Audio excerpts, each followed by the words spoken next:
व्यापार करने आया हूँ, नौकरी करके हमारे सीईओ को उसने क्या बोला, मैं व्यापार करने आया हूँ, नौकरी करने नहीं आया हूँ, ऐसा बोला उसने भाई साहब। वही तो नौकरी करेगा व्यापार ऐसा बोल रहा था वो हार गया था, उद्योग में चला गया। अब वो कैसे काम करेगा लोगों की, जनता के इससे क्या सरकार बदनाम होती है और तो क्या है, हमको जनता के काम करना है।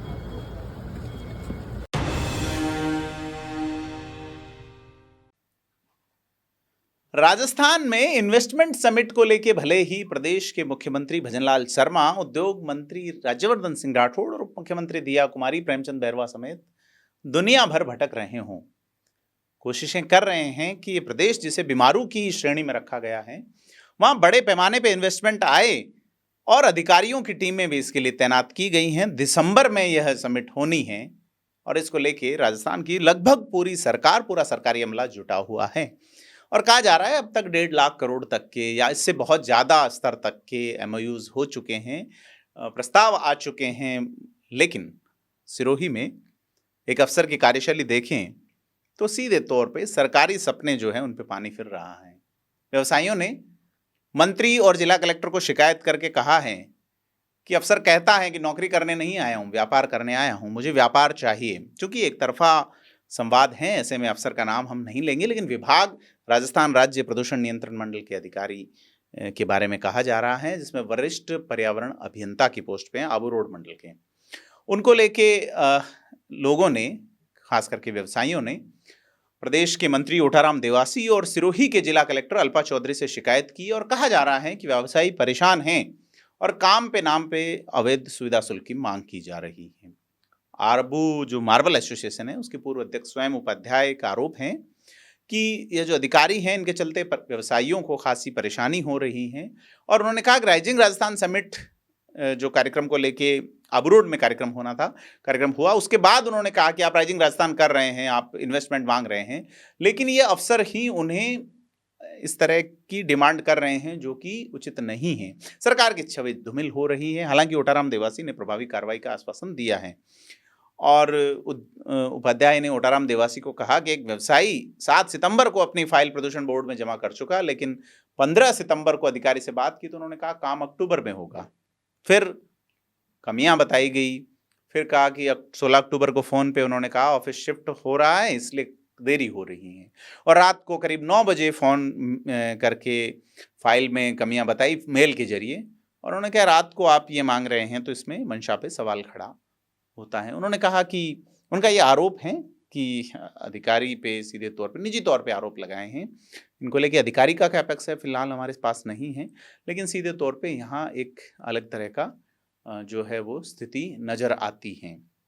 अब यह जो स्थिति है यह कब तक चलेगी, कैसे चलेगी, ये बड़ी चीज़ है। लेकिन सिरोही में उद्योग लगाने के इच्छुक लोगों को अगर ऐसी समस्याओं का सामना करना पड़ रहा है तो व्यापार का माहौल कैसे सुधरेगा, बड़ा सवाल है। व्यापारियों ने ये मामले की उच्च स्तरीय जांच की मांग की है, ज्ञापन दिया है, कलेक्टर से शिकायत की है। प्रशासन क्या कार्रवाई करता है और इसका इंतजार रहेगा, साथ ही अधिकारी के पक्ष का भी इंतजार रहेगा अगर वो भेजते हैं तो। आपको क्या लगता है, स्थिति व्यापार और अधिकारियों के बीच क्या मैनेजमेंट है, उस पर हम बात करेंगे। आप हमें कमेंट करके बताएं, वीडियो को लाइक शेयर करें, धन्यवाद। एक इंडस्ट्री का नई कोई लगाना चाह रहा था तो हमारे पास शिकायत आई थी, कंसेप्ट टू इस्टेब्लिशमेंट लेना था उस व्यक्ति को, तो हमने फाइल उस व्यक्ति ने लगाई थी 7 सितंबर को। तो जो यहाँ पे अशोक जेलिया जी लगे हुए हैं पॉल्यूशन डिपार्टमेंट के सिरोही जिले के, उनसे मैंने 15 सितंबर को बात की थी तो उन्होंने कहा था कि इतनी जल्दी कैसे लग हो जाएगा, बोले अक्टूबर में हम देंगे। बोले ठीक बात है, अक्टूबर में देना।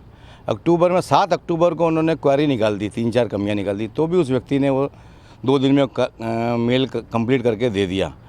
फिर मैंने 16 तारीख को इनको फ़ोन किया, मैंने सर तो बोले हमारा सिरोही से ऑफिस आबू रोड शिफ्ट हो गया है, तो हमारा शिफ्ट कर रहे हैं। मैं जाके भी आया था ऑफिस में, तो ऑफिस में फाइलें इधर उधर बिखरी पड़ी थी, तो बोले हम समेट रहे कर रहे हैं, कर देंगे, ऑफिस व्यवस्थित हो जाएगा तब हम वो काम करवा देंगे आपका। मैंने ठीक है। गुरुवार को ये आबू रोड से निकलते हैं, 5 बजे मैंने बात करी, बोले मंडे को काम कर देंगे। गुरुवार को इन्होंने 9 बजे मेल निकाला, ऑफिस व्यवस्थित नहीं था, कुछ भी नहीं था।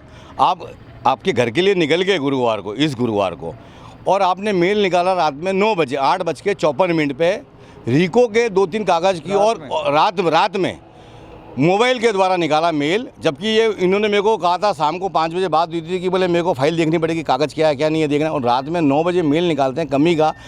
कंसेप्ट टू इस्टेब्लिश जिस व्यक्ति ने लगाए, ऐसी इस्टेब्लिश के लिए रिको द्वारा आज तक इतने इस्टेब्लिशमेंट के मिल चुके हैं सर्टिफिकेट। रिको द्वारा जो कागज़ इनके द्वारा मांगा गया है वो कागज़ आज तक रिको द्वारा नहीं दिया गया, ना ही इनके पहले जो अधिकारी थे उन्होंने मांगा। तो इनकी मंशा क्या है? दूसरा, ये बोलते हैं कि मैं नौकरी करने नहीं आया हूँ, मैं यहाँ व्यापार करने आया हूँ, मेरे को व्यापार चाहिए यहाँ। तो अब ऐसे सरकार की तो राजस्थान के मुख्यमंत्री तो बहुत राजनीतिक मिशन कर रहे हैं और काम करना है, लेकिन ये अधिकारी लोग ऐसा करके जनता में भ्रम पैदा करते हैं। जनता उद्योग कैसे लगाएगी और लोग परेशान होंगे। इनको चाहिए सुविधा शुल्क, फिर ये लोगों का काम करेंगे। अभी मैंने भोपा जी को ये बात बताई, भोपा जी ने भी बात करी उनसे, वो तो इस काम के लिए मैंने बताया वैसा वैसा लोगों का काम नहीं हो रहा, तो अपनी सरकार की छवि खराब हो रही है। तो मंत्री जी ने उनको कहा कि ये काम करते क्यों नहीं हो? तो उन्होंने कहा रिको का की जरूरत ही नहीं है, रिको ऑफिस यहाँ अपने आप कर दो आप। अब किसी का आपने कंसेप्ट टू इस्टेब्लिश नहीं दिया, उसका बैंक में लोन रुका हुआ है, उस व्यक्ति का ब्याज चालू हो गया। जरा से काम के लिए अगर अधिकारी अगर ऐसे परेशान करेंगे तो कैसे चलेगा? जिले का विकास कैसा होगा? राजनीतिक मिशन 2024 कैसे सफल होगा? ये हमारा कारण था जो हमने मंत्री जी को बताया। और ये अधिकारी बहुत, अगर इस तरह के अधिकारी ज़िले में रहेंगे, हमने कलेक्टर साहब को भी बताया है कि ऐसी इन्होंने काम किया, तो इसकी शिकायत हम उच्च स्तर तक करेंगे। और ऐसे कलेक्टर साहब ने कहा हमको, आप लोगों ने बताया तो हमको अच्छा लगा, हमको हमारे संज्ञान में नहीं था, कलेक्टर साहब के संज्ञान में आ गया है और वो कार्रवाई करेंगे इस विषय में।